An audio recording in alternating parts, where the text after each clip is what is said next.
নমস্কার বন্ধুরা, কেমন আছেন সবাই? আশা করি সবাই খুব ভালো আছেন।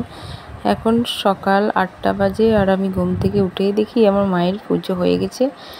তাই ঠাকুর প্রণাম সেরে আপনাদের সঙ্গে ভিডিও শেয়ার করছি। আমাদের বাড়ির এটা হচ্ছে রাধা মাধব। এই রাধা মাধব আমি বিয়ের আগে আমার বাড়িতে এনেছিলাম অনেক পুজো পার্বণ করে।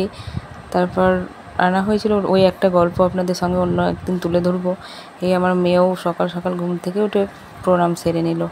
আর বাইরে বৃষ্টি পড়ছে, তাই বাইরেটা একটু দেখাচ্ছি। বাইরে আমাদের বাড়ির বাইরে বাঁশ গাছ অনেক, তো বাঁশ গাছে বৃষ্টি পড়লে কিন্তু দেখতে অন্যরকম একটা সবুজ প্রকৃতি সুন্দর দেখায়, দেখুন।